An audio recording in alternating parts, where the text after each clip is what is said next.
તારીખ 19/4/2026ના રોજ સચિન પોલીસ સ્ટેશનમાં એક અનડિટેક લૂંટનો ગુનો દાખલ થયેલો છે. આ ગુનાની વિગત એવી છે કે ફરિયાદી શ્રી તારીખ 19/4/2026ના રોજ લગભગ રાત્રિના 7:30 વાગે મજૂરી કામ કરી અને એના ઘર તરફ ફોજીવાલા ઇન્ડસ્ટ્રીયલ એસ્ટેટ વિસ્તારમાંથી પસાર થઈ રહ્યા હતા. એમાં અજાણ્યા 3 આરોપીઓએ એક ટુ વ્હીલરમાં આવી અને એમને ધાકધમકી આપી, એમને છરી બતાવી અને એમની પાસેથી 2500 રૂપિયાની લૂંટ કરી અને 3 આરોપીઓ પૈકી એક આરોપી પાસે એની પાસે હથિયાર હતું, હથિયાર એટલે ચપ્પુ હતું. એ ચપ્પાના મદદથી એમણે ફરિયાદી જે છે ભોગ બનનાર એના પગના ભાગે ઈજા પણ પહોંચાડેલી હતી. આ ગુનો જે તે વખતે દાખલ થયો અનડિટેક હતો. સ્થાનિક પોલીસ સ્ટેશને ગુનાની ગંભીરતાને ધ્યાનમાં લઈ તાત્કાલિક અલગ અલગ ટીમો બનાવી અને ફિલ્ડમાં એમના જે સોર્સ હતા હ્યુમન ઇન્ટેલિજન્સ અને ટેકનિકલ સર્વેલન્સ અને આધારે સ્પેસિફિક બાતમી મેળવી અને બાતમી આધારે આ ગુનામાં જે 3 સંડોવાયેલા ઈસમોને લઈ આવેલા હતા અને 3 સંડોવાયેલ ઈસમોની પ્રાથમિક પૂછપરછ કરતાં એમને ગુનાની કબૂલાત કરેલી છે. આ 3 ઈસમો પૈકી 2 ઈસમો મેજર છે અને એક ત્રીજો ઈસમ જે છે એ કાયદાના સંઘર્ષમાં આવેલ કિશોર છે.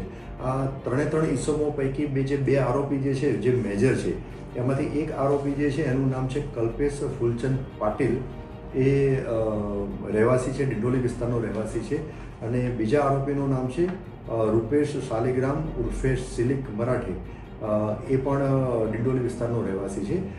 આ બંને આરોપીઓ સિવાય એક કાયદાના સંઘર્ષમાં આવેલ કિશોરની પણ આમાં સંડોવણી જણાઈ આવેલ છે.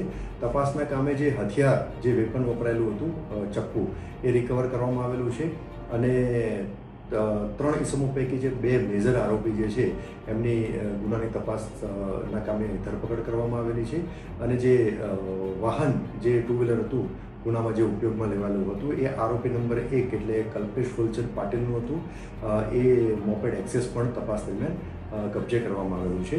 આ જે 2 મેઇન જે મેજર બંને આરોપી જે છે એ બંને આરોપીઓનો ગુનાહિત ઇતિહાસ પણ છે.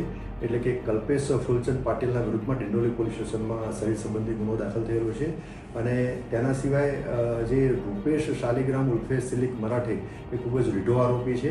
એમના વિરુદ્ધમાં ડિંડોલી પોલીસ સ્ટેશનમાં અલગ અલગ 7 ગુના દાખલ થયેલા છે. એમાં મિલકત સંબંધી ગુનાઓ અને શરીર સંબંધી ગુનાઓનો પણ સમાવેશ થાય છે અને ગુજસી ટોકનો ગુનો પણ એના વિરુદ્ધમાં દાખલ થયેલ છે અને એક શરીર સંબંધી ગુનામાં એક મર્ડરનો ગુનો પણ દાખલ થયેલ છે. આમ બંને આરોપીઓનો ગુનાહિત ઇતિહાસ છે. હાલમાં ગુના